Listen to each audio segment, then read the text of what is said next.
Hi, I'm Ross Bentley. Hi, I'm Jeff Braun. And this is No Dumb Questions. Yeah. Oh, I think that may be our best one, Ross. We got that timing pretty well. Okay, so let's see. This is our sixth episode of the No Dumb Question thing.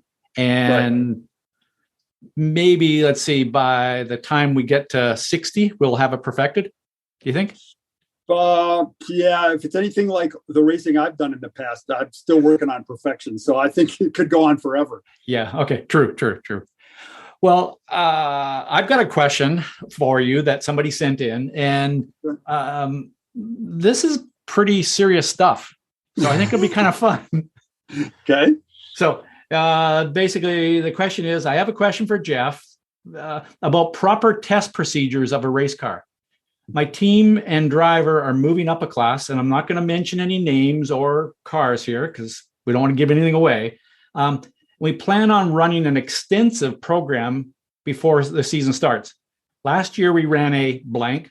2022, we'll be racing a blanker, a new one, which is the same basic chassis with a heavier engine gearbox, plus about 170 more horsepower. We're looking to do a 7-post rig test and maybe wind tunnel as well.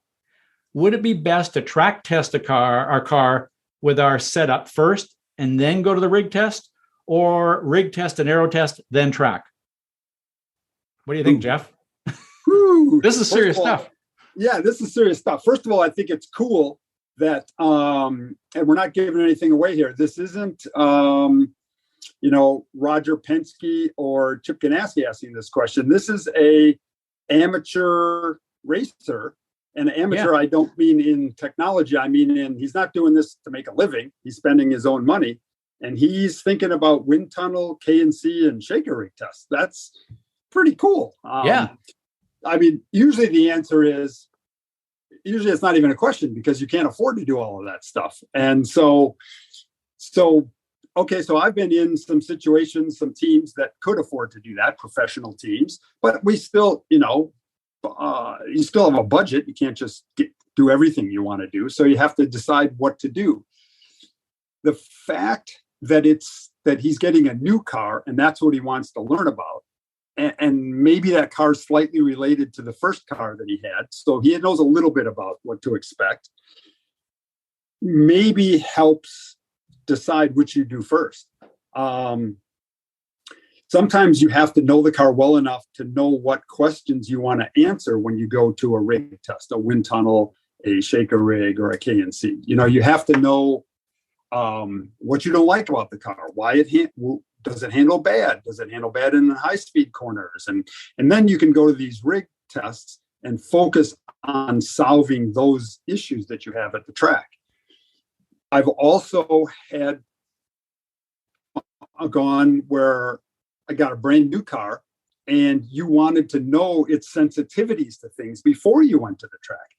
Like, let's say you go to a K&C rig, and in a minute, I'll explain kind of what each one of those does. But let's say you go to a K&C rig and you find out that, for instance, the car is really insensitive to rear spring rate. Just doesn't seem to make any change to the car and the way the results you get on the rig.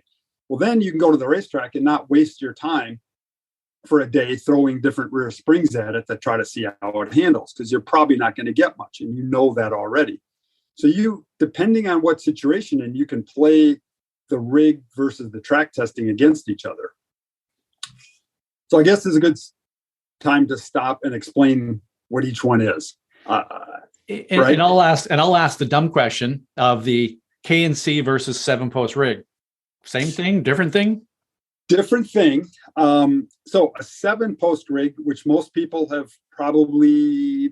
listening here have probably heard of, or maybe even seen some videos. If you haven't, go on YouTube, type in 7-post shaker or 4-post shaker rig and watch some videos. They're cool. But they're cool. That's cool. That type of a rig, basically you put the car on a platform with 4 pads underneath the wheel. Think of your setup pad where you have the wheel scales under your tires. But on the bottom of those pads, are hydraulic rams that can move the tires up and down to simulate the racetrack. So the bumps of the racetrack, it shakes the car just the way the racetrack would shake the car. It does the same thing in roll and braking. So you're basically like a dynamic test of the track. So the machine moves the wheels like the track moves the wheels. And then you have all sorts of sensors on your car. And we measure the wheel force, the wheel movement, the speed of the movement, the damping of the movement. You measure the natural frequency that the chassis vibrates at and the wheels vibrate at. And then if you're really smart, you can take all that information and figure out what the best or a good spring, shock, sway bar combination is. It takes a lot of math. You need engineers. You have to, it's not cut and dried. It doesn't just print out a thing and says, here's the magic setup. It tells you some trends of this car and maybe some areas that you might want to look at. You can put too much faith in that and get yourself completely off track, because shaker rigs tend to have some characteristics that say they're good but don't apply to an actual racetrack. The general one is shaker rigs tend to really like soft cars. Well, so you go really soft like the shaker rig likes, and then you go to the racetrack and the car flops around and moves around and rolls around and pitches and everything, and the driver can't drive it. So the shaker rig doesn't take into consideration the driver. So that's a shaker rig. Kind of think of it as the dynamic movement of the car, and it's measuring that. Can I jump in here then and ask the question of, because somebody's thinking this, well, maybe I'm the only one that's thinking of this dumb question, but how does it know that this setup is going to produce more grip? Is there's like, it doesn't have a gripometer on that pad there. Is it simply there's more load pushing down on that tire at that moment in time, and that's interpreted as that's going to have more grip? That is a great question. So it's not a dumb question, so we can't answer it. No. Okay. It's a great question. So how do we measure that? The pad that the tire's on the shaker rig has a scale in it, just like your scale when you set your corner weights. And it measures what the shaker rig guys call contact patch load. So it's the load pushing down on that pad. Obviously, to go faster on a corner, you'd like as high a load as possible, right? You'd like it to be pushing down as hard as possible. So we can change springs and shocks and sway bars, shake the car, and see if we've increased the contact patch load. Then the next step is really what's the most critical, and it's a little esoteric, but I think people will understand. The real component to the shaker rig is contact patch load variation. That's what the real key is, because you want it to push down hard, but what you don't want is it to push down hard and then 1 second later to be off the ground, and then push down hard again and then be off the ground. You want that contact patch load to be very nice and consistent, because drivers don't like grip, no grip, grip, no grip, grip, grip, no grip. They like a nice smooth grip that they can feel and that builds and reduces as they go around the corner. So the shaker rig's really good at measuring contact patch load variation. It's an actual output you get in an actual number. And it's just like, I don't know, like athletes look at their heart rate variation. You know, it's high, it's low, they get an average. And so the contact patch load is a similar thing. So you change shocks and springs and bars and you try to reduce that variation. And almost always, if it's better on the shaker rig, it will be better on the racetrack, with a few caveats. But that's what you really, that's the key to shaker rig testing. Okay, well, I'm sorry, but I'm stealing this question. Is so I can see why the shaker rig then would reward a soft setup, because you put more, let's say you put more load on that outside tire, and let's say, I don't know, pick a number, 100 pounds or whatever, right? Yep. But it picks the inside tire practically off the load, off the other side, because it's got a really stiff anti-roll bar. you may have gained on the outside, but you lost so much on the inside that you've actually lost grip there. That's going to show up on that rig, right? And yep. So that just, you could get fooled if you looked at one little part of this. Exactly. And that's, and now this, that kind of goes back to the original question here is, what do you do first, rig or track? Well, if you went to the shaker rig, the contact patch load variation might be the best with super soft springs, super soft bars, super soft dampers, because the load variation is less, right? Take it to its extreme, like I like to do, put 1,000,000-pound springs in it. Well, that thing's are just going to bounce off the track, right? And your contact patch load variation is terrible. Put 100-pound springs in it, it's going to be like a Cadillac. It's not going to vary much at all. So, yeah, you have to clarify that an old Cadillac, because some of the new Cadillacs are, yeah, that's true. That's true, right? An old, the old Cadillac ride, right? Exactly. Yeah. So what you want to do, and this is where in the question that was asked, do you do track or shaker rig first? It's really good to go to the track and kind of know before you go to the shaker rig, okay, here's our range of springs. The driver can't drive it with 200-pound springs. It flops around and it just is undrivable because it's all rolly and mushy and everything like that. And when we put 1,000-pound springs in it, the thing rattles its teeth out. We're at Sebring and it just bounces and it's flying off the ground, and that's not going to work either. So we know we kind of need to be between whatever you tested, 400 and 800-pound springs. Now you go to the shaker rig and you run 400, 600, and 800-pound springs and see what you get for the contact patch load variation. And it won't always be the softest in that range. Or you might find a combination where you do this damping with this little stiffer spring, and the damper controls it enough where you can run at 800 because it makes more grip, and a damper change that gets the contact patch load variation under control. And that's a better combination than a 400-pound spring with a different damper setting. Right. So the track, so the long answer to his question is yes, it's better, do you go first to one or the other? You really need to do both to get the best out of it. If you know the car already, and in his example, he kind of had a similar car, so he's probably going to know what the spring rate range is going to be. So he could probably go off to the shaker rig and get some good numbers right away. You can do a K&C rig. That's the next one, right? Explain the difference. Yeah. Okay, K&C stands for kinematics and compliance.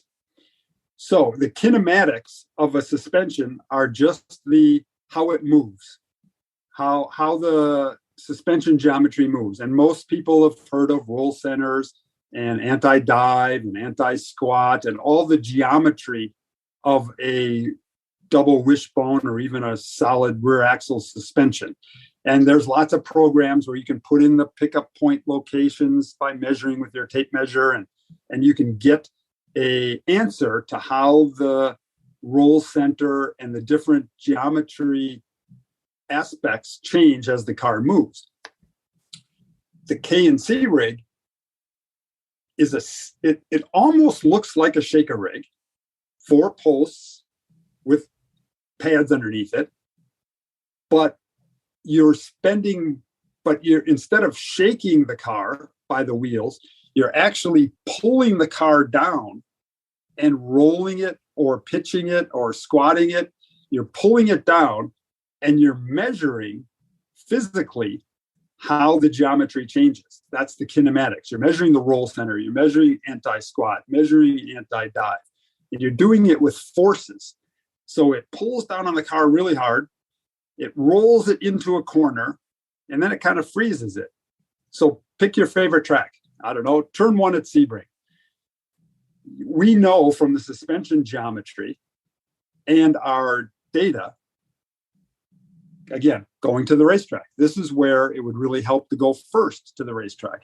Measure the suspension movement, the damper movement of all 4 shock absorbers in the middle of turn 1 at Sebring. Then take that data to the K&C rig, bolt your car on the K&C rig, pull your car down on the rig to the exact attitude that it is in the middle of turn 1 at Sebring. Measure the forces on the wheels. Measure the roll center. Measure the anti-dive. Measure all of these characteristics of the car. Measure the actual wheel rate as opposed to the spring rate. Measure the tire squish, how much the tire's actually squished. Measure the force on it. That helps you, if you're into all the geometry stuff, it helps you maybe think, well, if I want to make the car feel stiffer at the front, this roll center seems really low. Maybe I need to look for a higher roll center. Then you can unload your car, change your geometry on the K&C rig, change your suspension geometry, and do it again and see what the roll center actually did. It's not going to be exactly like the kinematic geometry you get from your suspension geometry program, because it's doing it by actual forces. And force-based roll centers are slightly different. It's a whole big debate. So some of the engineer friends who are listening to this, I'll tick off this debate. But force-based roll centers versus kinematic roll centers, geometry-based roll centers are different. And so that gets pretty involved. But anyway, the second component, the compliance part of it, K&C, is basically bending. Compliance is just a fancy word for how stuff bends. And guess what? Your suspension wishbones and your chassis, they bend. Yeah. No matter how stiff you think they are, they bend. And some of parts of it bend more than others. And so on a K&C rig, you instrument the steering rack, you instrument the bulkheads, you instrument the uprights and the wishbones. And the rig is pretty cool, and it'll actually measure the bending of all of these components that you're interested in. And you may find, for instance, that I had a Daytona prototype, early Daytona prototypes, that had a front bulkhead that was just super mushy and super soft. And I always wondered why it didn't matter what springs I ran in the front. I could run 800-pound springs or 1,200-pound springs, and it didn't change the handling. Well, it's because the bulkhead was just moving all the time. And it wouldn't happen to be the Daytona prototype car that I drove, was it? Actually, no. That one was pretty good. Oh, okay. That one had aerodynamic problems. Yeah. Which the wind tunnel would have fixed. Okay. Actually, no. And it was the manufacturer of that car fixed it after some K&C rig data. That was back in the days when they weren't homologated, so teams could individually make changes to their car. We as a team stiffened that bulkhead, and suddenly the front suspension came alive. Now a 100-pound spring rate would actually change the handling of the car and make it better, or change the characteristics of the car. But before that, it was just so mushy at the front that it didn't matter what you kind of ran at the front. So the K&C rig can point out those kind of things, like a weak bell housing. I've had cars on there, the bell housing is just way too weak.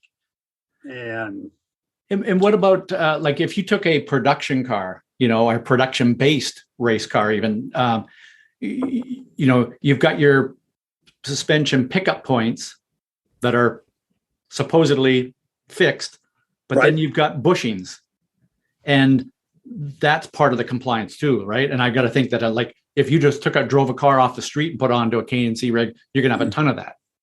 Exactly. So, and this where you kind of get into the rules of your class.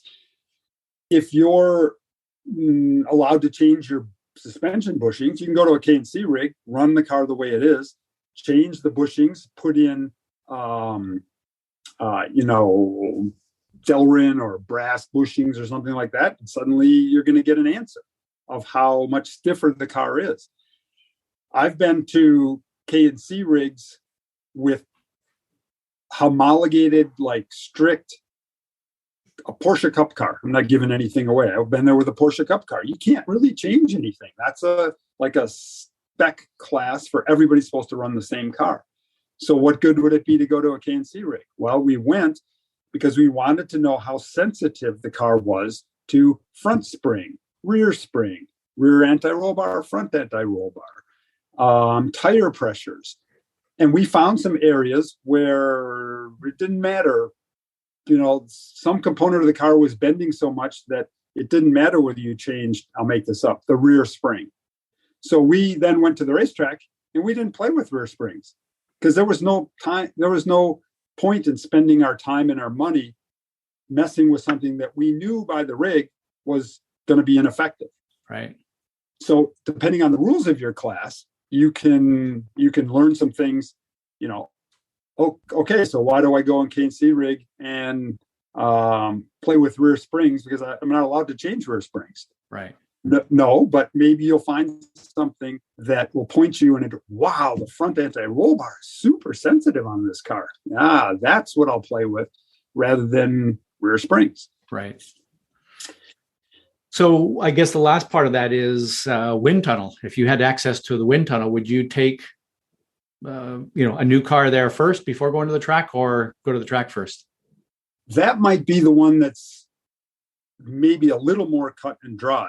The K&C rig and the shaker are kind of like, yeah, you could do either one depending on what you knew.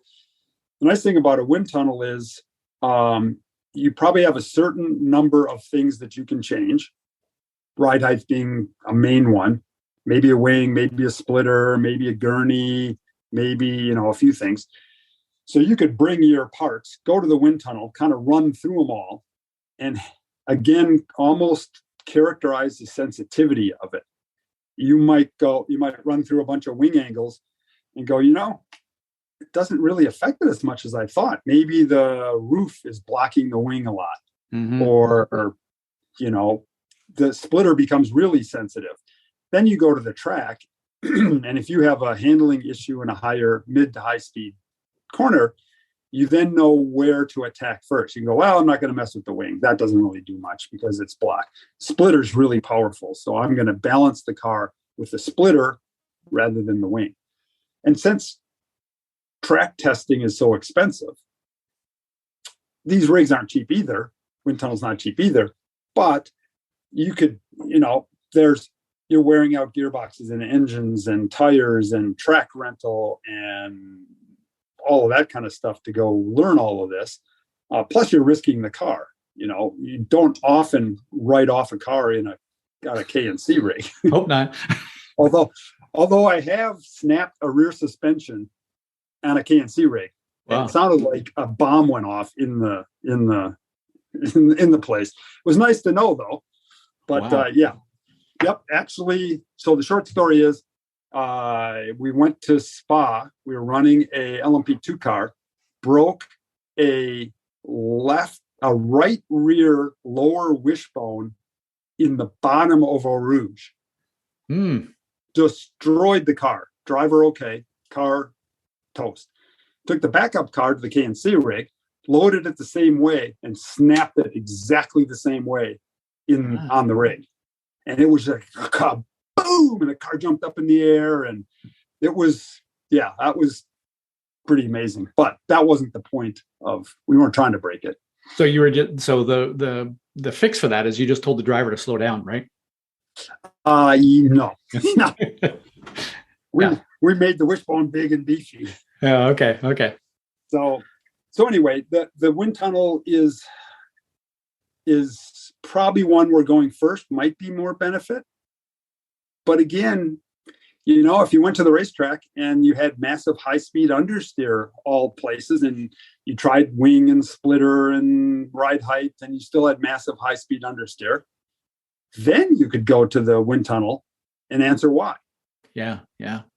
So I think the answer is, it all depends. I don't think there's a clear-cut answer, which is a terrible answer, but that's kind of what it is. Well, they always end up into that answer, right? It all depends. I know. Because there's so many variables. And I think what's interesting is about this question is, like you said, this is some serious testing.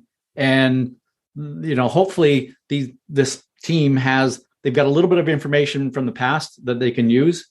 But maybe it also shows that you can't do either one of them in isolation. Well, you can, but in the perfect world, you do them sort of in combination, all of these. Ideal, exactly right. I mean, the best teams are doing that. It's a tool to help you. I mean, ultimately, you're trying to go faster around the racetrack, and it's a tool to help you do that. And if you're understanding, I would say most of the rig testing I've done has been spurred on by some issue, concern, problem that we fought at the racetrack. Yeah. Like, man, we just cannot get this thing to turn in low speed corners. We've tried diff, we've tried shocks, we've tried springs, and it won't turn in a low speed corner. Let's go to the shaker rig, let's go to the K&C rig and figure out what is going on here. Is the roll center all wrong? Do we have something bending like crazy that we don't understand? So I'd say 90% of my rig testing has been to answer a problem that we've had at the racetrack. But the other 10% has been a brand new car that we knew we were going to go to the track, and we wanted to come armed with all the knowledge we knew, so that if we did have a problem or we were trying to solve a certain handling issue, we had lots of information to home in right on the problem and didn't spend 2 days trying to run through a bunch of stuff that we didn't know about. Well, that's what I like about your answers to a lot of these engineering problems is you want to find out where the sensitivities are. And if you know that the front end of roll bar makes a big difference, or a rake makes a big difference, but rear springs don't waste your time there. So that's right. Either way, that's going to help you going in both directions, whether you do the track testing first or the rig testing. So the rig testing, and those rigs are not, they're not cheap. I mean, wow, a wind tunnel. Yeah, I mean, you go to a full scale wind tunnel like Wind Shears in North Carolina, and that's a big commitment. I don't know, $5,000 an hour, plus you have to have special tires, and you have to have, that's a K&C rig, probably, $1,500 an hour, shaker rig, probably more. And there's prep to it. You just don't roll it out of the trailer and show up. K&C rig, you have to build fixtures to grab onto your car and pull it down.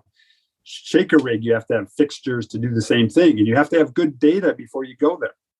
Because a shaker rig, you can just, how do you want to shake this car? Oh, we want to shake it like Sebring.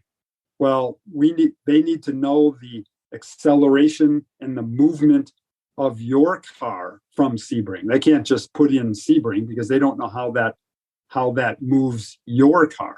So you need some data to drive the machines, So it's not trivial. It's most people are going to end up at the racetrack first and then try to solve a problem by going to the rig later. Yeah.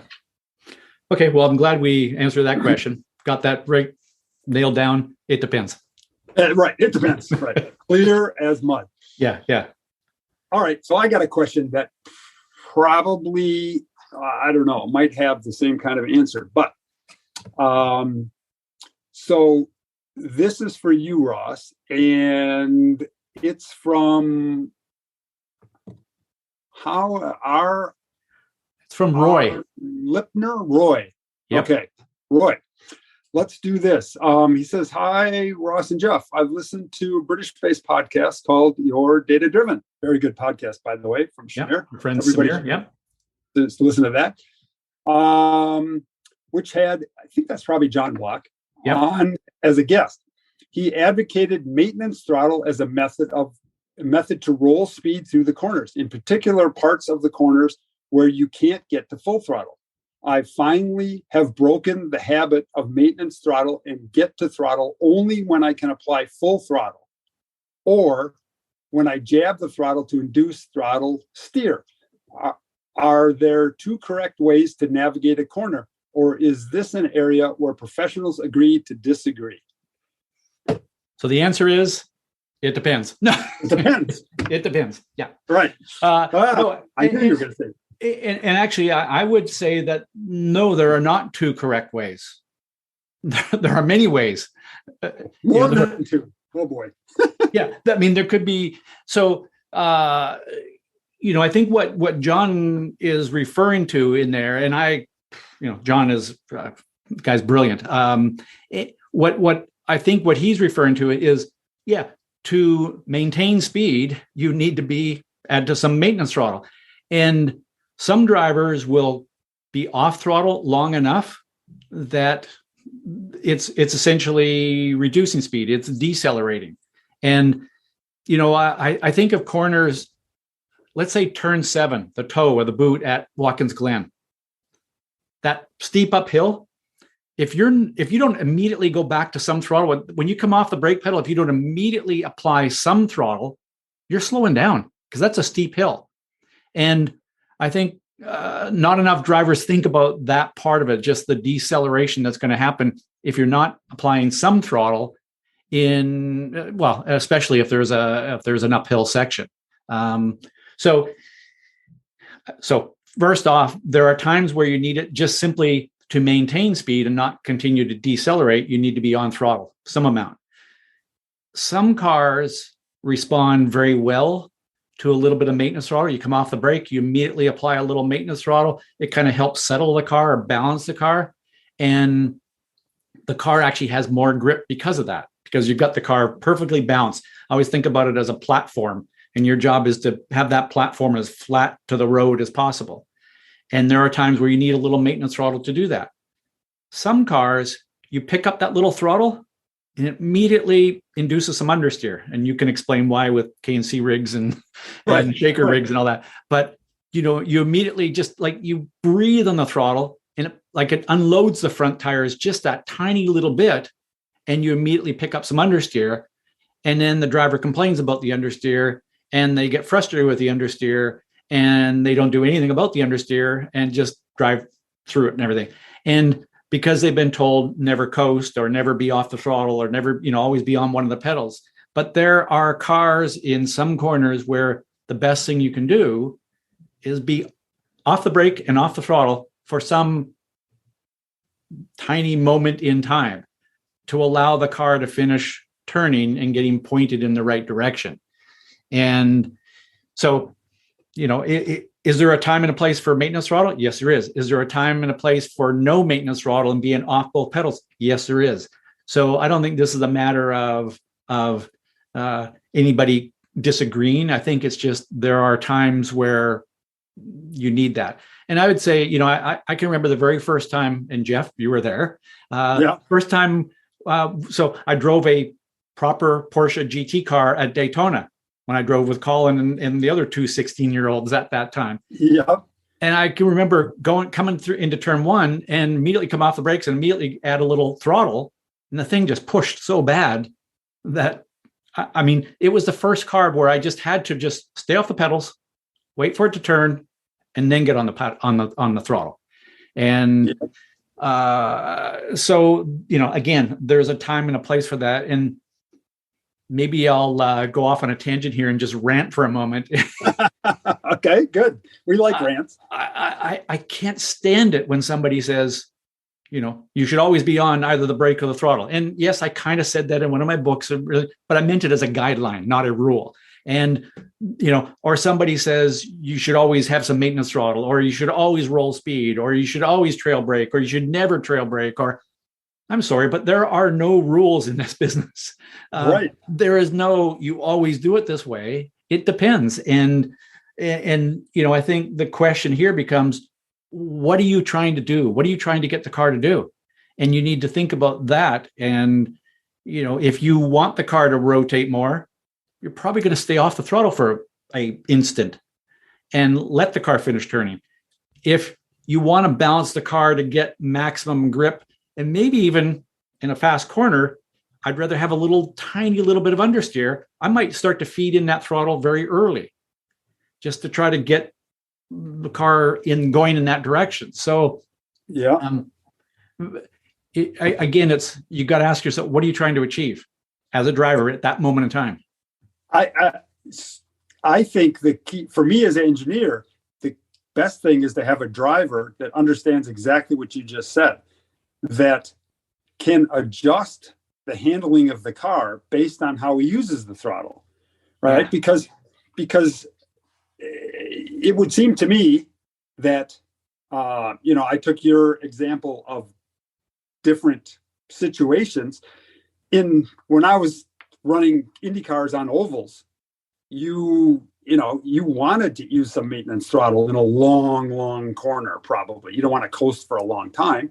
You wanted to use some maintenance throttle in a longer corner. In a shorter corner, again, this is just a general, this is not a hard and fast, but in a shorter, tight hairpin, there's not much time for maintenance throttle, and you might have to kind of diamond it off and wait in the middle to get the thing really rotated before you can come off. The other thing is, you brought up a good point with the Porsche. The reason it understeered so bad is me as the engineer did a poor job of making it turn. So you as a driver, always blame the engineer. Always blame the engineer. I'm used to that. But you as a driver figured out a way to drive around that. Yeah. And I could give you a different car. You and I could go there with, I don't know, pick it, a LMP3 car. And that thing you might lift and it might be a little loose getting in. And you might go right. You might go, ooh, yeah, okay, I'm going to give throttle to settle that back down, lock the diff up, and get rid of that looseness. So same corner, same driver, two different techniques because of the car. It could be tire wear, it could be track conditions. To me, the right thing is use whatever technique's going to help you with the car or that particular corner. And that's what you always preach, is figure out what works right now. And you brought up the diff, and I'm going to say that, it took me a long time in my driving career to even start to understand, I got to think about the diff, and maybe part of it was because, when I started, there was just basically a straight axle that went across and, two wooden wheels. So, but that's an important thing, the diff, how it works. And they've changed so much, and they're so much better now. But, it was a conversation with Colin, your kid, who's no longer a kid, by the way. Right. Talking about turn 9 at Laguna Seca in a particular car, and him talking about wanting to get into the throttle in a certain timing to get the diff to lock up to drive off that corner or drive through that corner. And it's having the sensitivity to notice those things that makes a difference. And somebody could be listening to this podcast and say, hey, I go to the track 3 times a year with my street car. How does this all apply to me? I think maybe you're not going to be worried so much about what the diff is doing, but just paying attention to, as you turn into the corner, what is the car doing?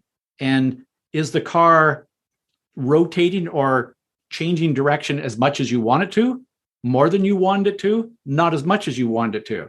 And then what do you need to do to get the car to do that? And, there is no single, hey, if the car doesn't rotate enough, stab the throttle. Well, that might work. Or it might be stay off the throttle, let the car finish turning. So you've got to try some things. And obviously you have to get to a point with your driving where you can consistently do it one way before you can start to do it another way. So if this is your 3rd time you've ever been to a racetrack, driving on a racetrack, you could probably ignore most of what we're talking about here. Just get consistent with one way. And then as you get more experience and more sensitive to what the car is doing, then you can start to play around with, okay, I'm just going to come off the brakes and stay off the throttle for an instant, whatever that is, fractions of a second probably, and stay off it and see what the car does. Does the car continue to kind of, like, if you just stay completely off it, does it feel like it would kind of spiral into the corner? Or if you stay off the throttle, does it feel like it's just going to kind of turn and then just arc on the line that you aimed it for? Or immediately come into the corner and immediately start picking up some throttle. And does it feel like it's going to push off the outside of the corner, or is it going to go on the arc that you wanted? So you just start almost exaggerating those things. It's kind of like you often talk about with a setup change, try something pretty extreme in one direction, then the other direction, that's going to give you a direction. And you need to do the same thing with your driving. But obviously you have to get to a point with your driving where you are confident, comfortable enough that if the car does spiral into the corner, you're not just going to loop it and crash. Right. So right. You it's have to get like the basics. Yeah. Yeah. It sounds to me like what you're saying is you're kind of loading up your toolbox of techniques that you can use at various times to influence the handling of your car. Yeah. Because it's always the engineer's fault, I've always told my drivers, I've said, look, your car's not going to be perfect. We're going into, I don't care how long the race is, a 40-minute race or the 24 hours of Daytona. Car is not going to handle perfect. Good thing about it is neither is your competitors. So whoever adapts to it the best is going to be the guy that's going to win this thing. Yeah. So if your toolbox is loaded up with, well, if my front tires get burned off of this thing and it understeers like crazy, I have these 3 tricks I can do with the throttle to get it to turn. Yeah. And whatever, that you're going to adapt to it better. So if your technique there of, even when your car's handling great and you just like it and you're just doing laps, maybe that's a time to load up your toolbox with some of those tricks you just talked about and figure out what you got to deploy when it's not handling so good.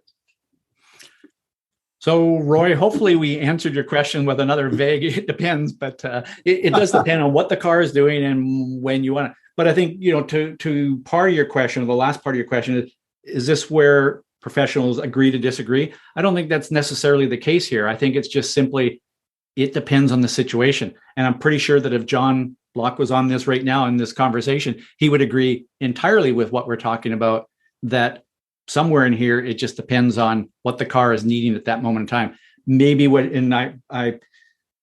I listened to most of your data-driven podcast, but I can't remember John talking about that specifically, but it may have even been talking about, a big, long, fast corner where you do have to sort of keep the car's rolling speed up rather than just being out of the throttle for a long time and coasting and losing speed and decelerating. So, yep. Hopefully, Roy, we answered that one. And there we go. Jeff, another one. Awesome. Like we always say, there were no dumb questions, but likely some dumb answers, but that's what you get. Well, I think a couple of mine were kind of dumb, but anyway, they helped clarify some things anyway. So I'm smarter, so it's good. Yeah.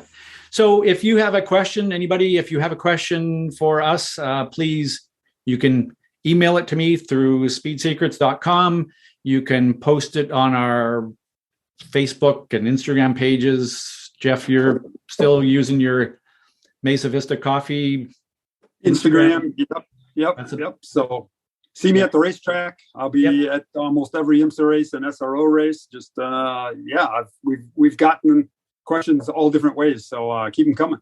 Yeah, keep your questions coming, and we'll keep giving you some dumb answers. So thanks, everyone. As always, keep learning and having fun out there. Have fun. We'll see you soon.